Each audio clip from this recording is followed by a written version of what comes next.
Hello and welcome to my channel NBSoundhopperUK, and the subject of this video will be my top 10 album additions in 2025.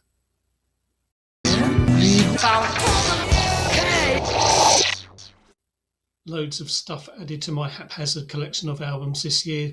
All sorts of genres, all sorts of eras, with artists ranging from those who have had major success to those who have had little or none at all.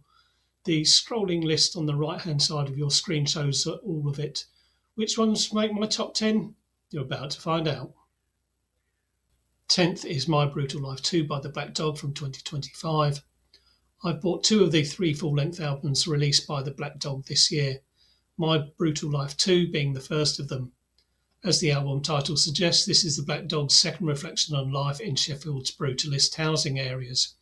It's not an up-tempo album. There are few layers in each track, and beats when used are generally sparse.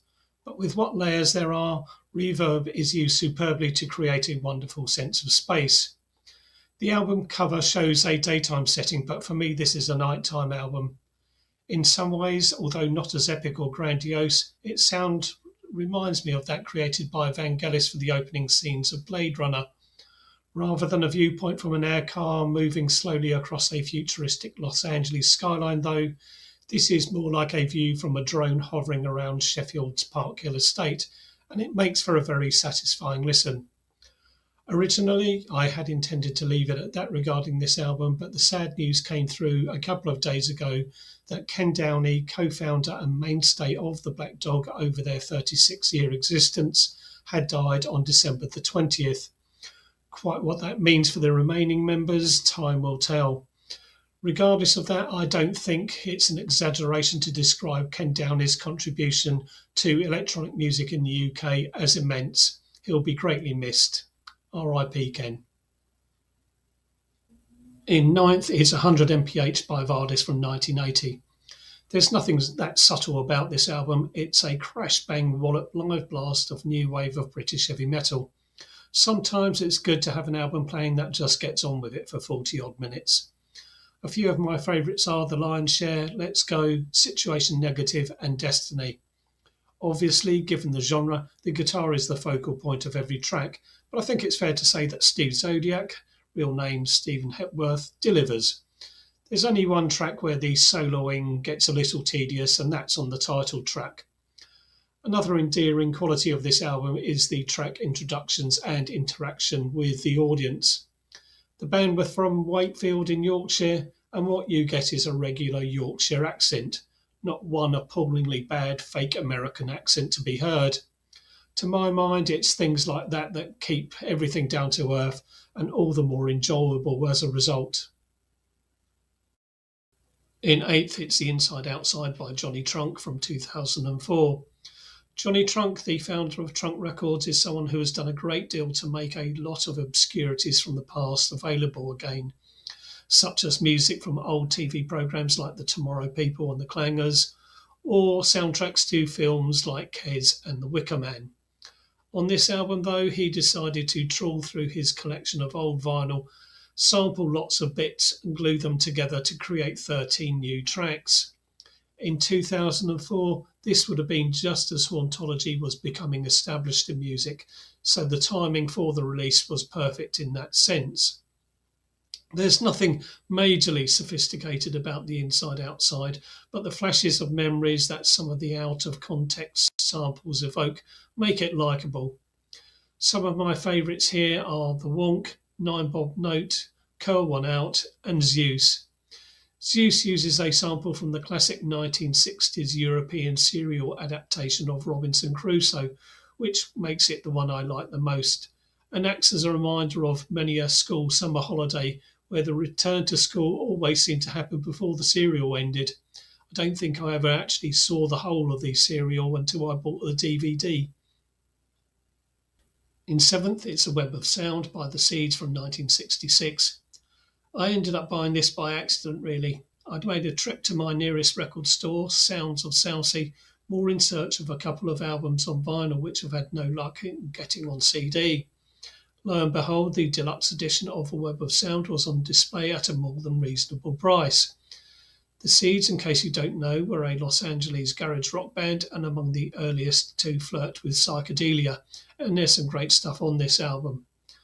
Of the tracks on the original album, Just Let Go, Trip Maker and Rolling Machine have up-tempo energy, and in contrast, A Faded Picture is a more reflective piece of personal nostalgia for singer Sky Saxon. The 14-minute plus closing track, Up in Her Room, is the one that sticks with me the most though. It contains an extended jam and gives a flavour of the direction rock music was going. In some respects, it's not dissimilar to Revelation on Love's album Da Capo, which came out a month later. The bonus material is all excellent and includes the 1967 album A Spoonful of CD Blues, which has contributions from Muddy Waters and members of his band. In sixth, it's Peer Gynt Suites numbers 1 and 2, plus the Holberg Suite by Edvard Grieg.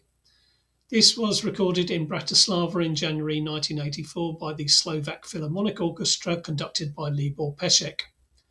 If you're a fan of more contemporary sounds, yet curious about classical music but don't know where to start, then this is an ideal recording to listen to or buy. Chances are you may be familiar with Morning Mood and In the Hall of the Mountain King from Peer Gynt Suite number 1. Therefore, knowing where they come from is a great help for listeners wanting to get a foothold in the world of classical music. Another thing that helps is that all 3 suites on this recording are broken down into distinct and easily digestible chunks, with the longest of the 13 tracks only being 5 minutes 33 seconds.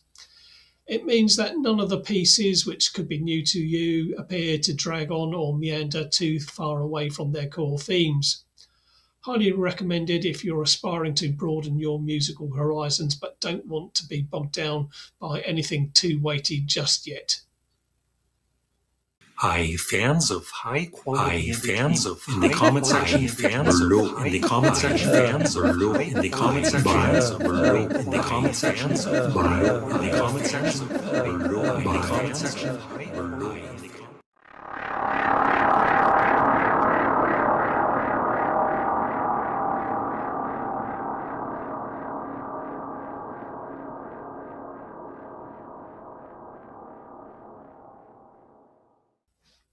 In fifth, Time is a Succession of Such Shapes, plus the Book of Commonplace by Lula York from 2025.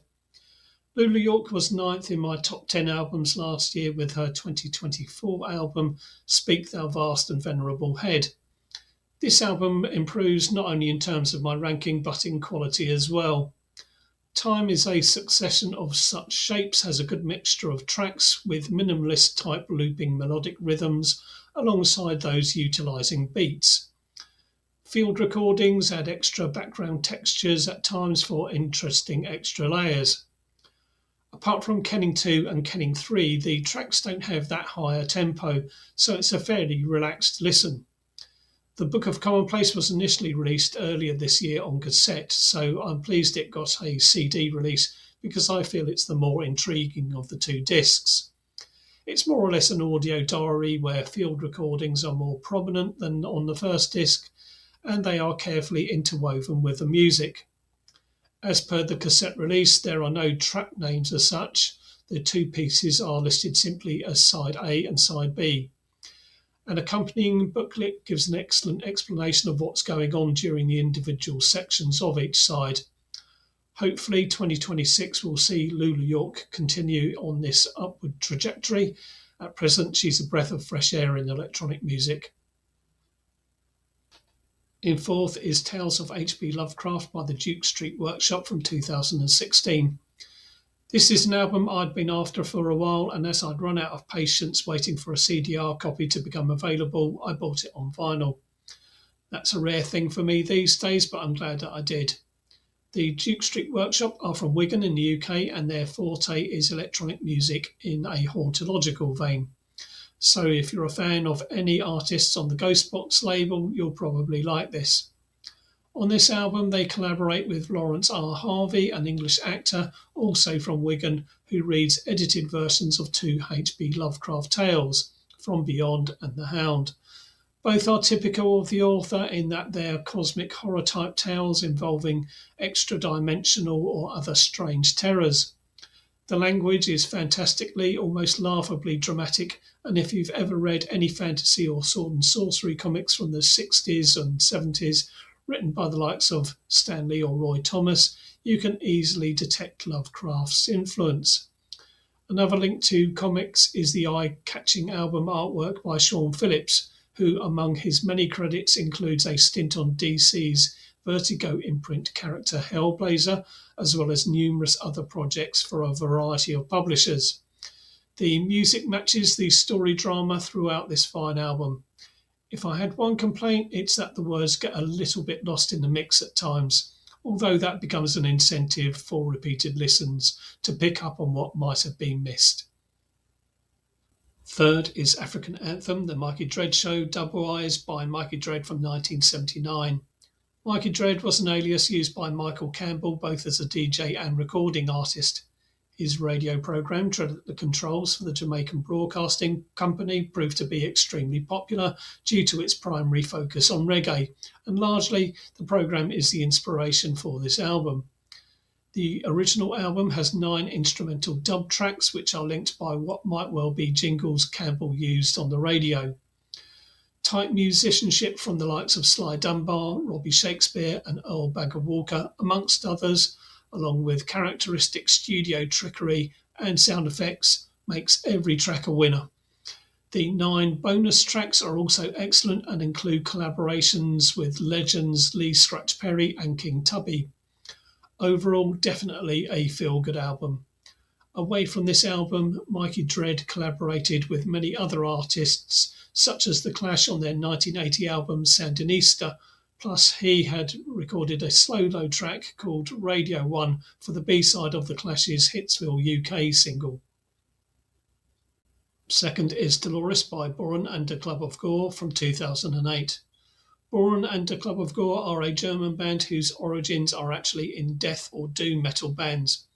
In the early 90s, they ditched metal and transformed into a dark jazz group, although they retained the doom metal tempo in their compositions. In fact, I'd say that the tempo is enough to make a band like Mogwai, who aren't really known for fast-paced music, seem like a thrash band in comparison. None of that prevents Boron and the Club of Gore from being interesting at the very least. Dolores is a terrific album, their 8th if you include their first 2 albums, which are actually cassette-only releases. It's extremely atmospheric and would be ideal on a soundtrack for a hard-boiled detective film noir movie. Organ, electric piano and vibraphone are prominent, with Schwarzebina, Velk and Orgeblut among the tracks I like the most.